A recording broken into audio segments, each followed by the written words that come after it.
This is the reveal of the witch in 2013's The Conjuring. Compare that to this reveal of Jason in Jason Takes Manhattan. The first one is much scarier, but don't just take my word for it. Jason has certainly had his scary moments, but one of the main reasons Jason Takes Manhattan is ranked so low is because it doesn't follow the rules for making a movie scary.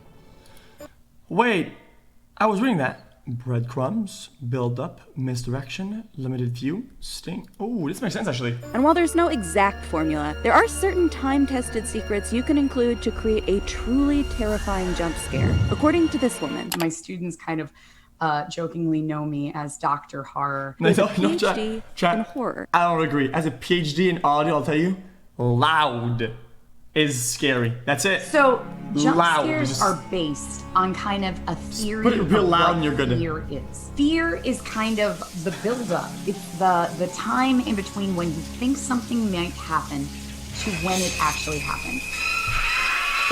You can usually tell loud is funny, loud is scary. Remember, when a jump scare is about to happen. The lighting dims, the editing slows down, things might start moving by themselves, and the music gets, well, creepy. Does anybody know if there's any TOS in there? But those are the more obvious clues. So what is the first thing that helps build to a jump scare? I call it breadcrumbs. You get some type of indication that something scary may be likely to happen. The closet door opens slightly. We see a window open. There's a weird noise coming from the corner. There are a few famous audio examples of this from classic horror. In the Friday the 13th series, you know something bad is about to happen when you hear Jason's, or when you hear the famous, well, no, it's not ki. In Jaws. But the breadcrumbs we're talking about are often more subtle, like in this scene from the 2002 film Below. The character's reflection starts to lag in the mirror, so you begin to get that feeling that something is very wrong, and that something even more scary is about to happen. Now let's take a look back at that wardrobe scene in The Conjuring. There are several breadcrumbs that lead us to the final witch scare. We first have the sound of the closet door banging. Then, the visual of the girl walking in her sleep. Cindy? Notice the camera hardly moves, and the wardrobe never leaves the wide shot. This is not a breadcrumb though, this is like a bread slice. And then we get the sound of even more banging. Only this time, the girl is back in her bed, so we know it's not her anymore. Cue the creepy music. Each breadcrumb raises our level of anxiety a little bit more, like a balloon gradually getting more inflated until it finally pops.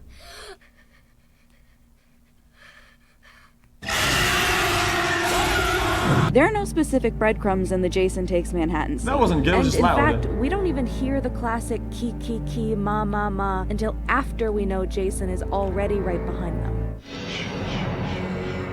Once we see and hear these clues, that doesn't mean the scare is gonna come right away. In fact, for most great jump scares, the opposite is true. You have to make the viewer wait by dragging out the scene until the tension is too much to bear.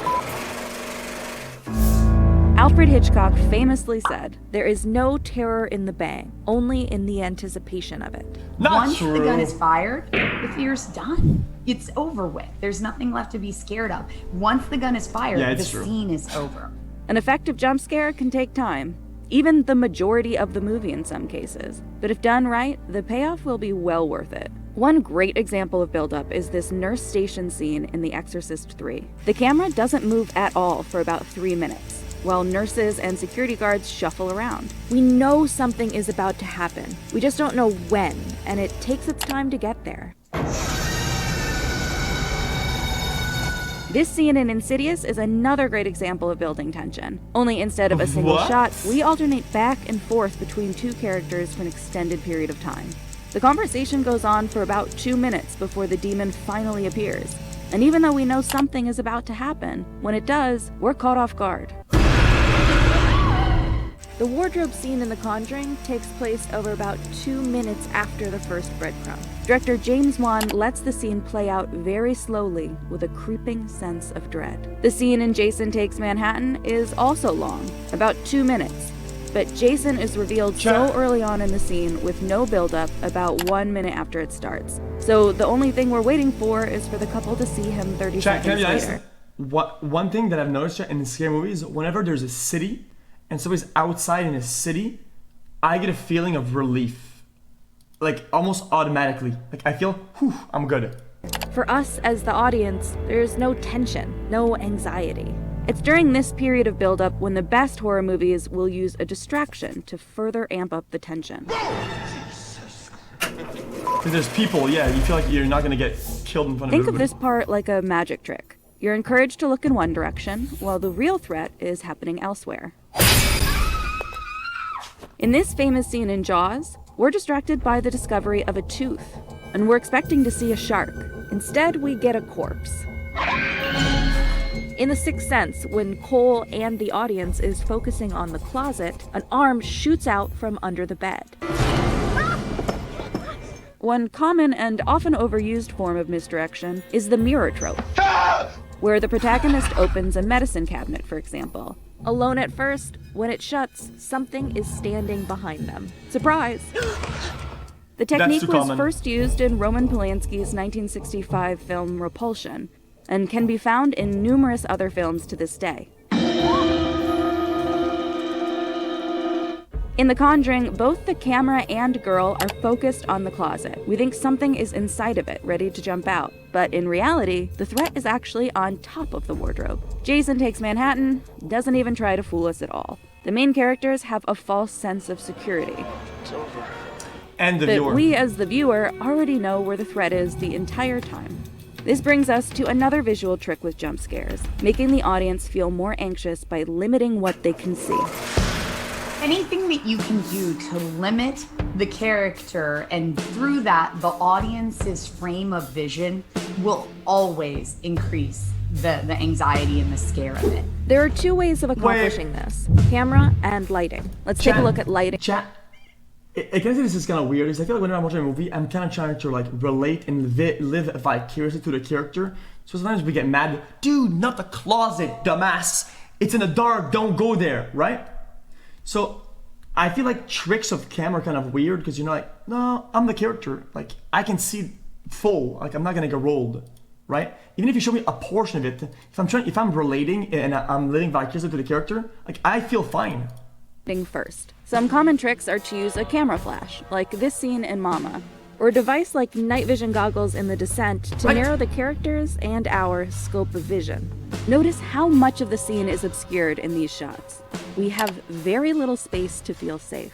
All of these things have what we call in lighting a hard fall off, meaning there is a very sharp line between what you can see and what you can't see. That being said, you can still have jump scares during the day, but these require a bigger buildup, as we mentioned earlier, for them to be effective. Just look at this terrifying moment in Mulholland Drive. We don't see the creature outside the diner until after an entire 3-minute-long buildup of conversation inside the diner. The Conjuring limited how much we can see by having only one small lamp by the bed in an otherwise dark room, far away from the wardrobe. Jason, on the other hand, is standing in a brightly lit Times Square, where the only time he's obscured is when 2 people pass in front of him. The other way to limit view is by using the camera. It is very common in horror films to limit the character's kind of vision, their frame of reference, where they're looking through keyholes. They might be trapped in a closet and they're looking out slats of a closet, and really kind of limit how much they can see. And with that, you are limiting how much the audience can see as well. Oh, that movie's... Let's take a look at this scene in the... I don't know why that movie scared the fuck out of me. This one, out of all the other movies that were actually scary, why did it scare me so much? As well. Let's take a look at this scene in The Shining. Strangers. The camera is following Danny, so we as the audience can't see around the corners of the hall. It's called The until Strangers? he does, when it's too late. When Arbogast is walking up the steps in Psycho, the camera is focused on him, so we are also blind to what's around him and what's about to happen. It creates an added sense of anxiety in the viewer. The tighter you are and the more confined you are and the less information you have about the situation, that's when it's scary. And camera movements can also force you into areas you wouldn't normally choose to go. If the closet is slightly open, the camera may start pushing into the darkness slightly. The filmmaker is forcing you as the audience to get closer to it. I don't agree that much. I get so mad at this that I lose the scary moment. Like, dude, don't go in the closet, you bitch. Whether you want to or not. Then I get or mauled. Sometimes the camera will hold perfectly still. And that in itself can be equally anxious because we're used to movement and cuts and things like that. And when a scare finally appears, it's typically accompanied by a loud sound. This sound is known as a sting. A good example of a sting can actually be heard in the opening credits of Insidious, a film that is full of effective jump scares. The crash accentuates the moment we are supposed to be scared. There's certainly a sting when the witch appears in The Conjuring, accompanied by a camera push-in. And there's actually two in Jason Takes Manhattan. But these are both ineffective since we've already seen Jason. There's no peak moment of anxiety that is elevated by the sound. A sting can only work so well without a good build-up. There are numerous examples of this in horror films, where the jump scare and the loud sting come completely out of nowhere. Sure, you may be startled, but this fear won't last. Deep Blue Sea has a memorable jump scare with a sting, but there's no breadcrumb and no build-up. And so while the scene is certainly violent and unexpected, there's also no real fear after the shark eats him, and the absurdity of it all might just make you laugh instead. And after all of the work to build up this scare, the threat needs to hold up as well. In a lot of movies, the threat isn't real, but it can still make you jump.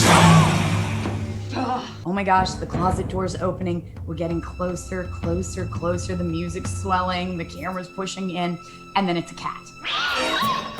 Cats have had more jump scares in horror history than any monster ever has. Like in the Amityville Horror, when one just appears outside the window. One of the most famous fake scares that's actually not a cat was this bus in the 1942 film Cat People. In fact, this scene went on to inspire other filmmakers to mimic the fake scare and has become known as the Luton bus technique, named after the film's producer, Val Luton. Another famous example of this is the Pop-Tart scene in Silent Hill. While it might make you jump, there's nothing terrifying about a Pop-Tart unless you have a gluten allergy. Horror movies are littered with these types of cheap scares, which ultimately hurt the movie as a whole because they haven't been earned and don't move the story allergy forward. exists? I only thought it was The best gluten way tolerance. to use a jump scare is to not overuse it. Too many jump scares takes away from the impact of them, and sometimes you don't even need them at all. In fact, Best Picture winner The Silence of the Lambs doesn't even have one jump scare in the entire movie, and the classic Texas Chainsaw Massacre only has two. If you're just up here the whole time, you go flat. There's nowhere else to go. And so it's all about kind of, taking the audience on a roller coaster ride of hills and loops, but not trying to keep them suspended in the air the entire time. And when a jump scare does work well, you'll know because you'll see it pop up again and again, replicated in newer films as a tribute to its original success and the work that was a good video. I enjoyed it. crafting. Chat under the intro. We're playing games now.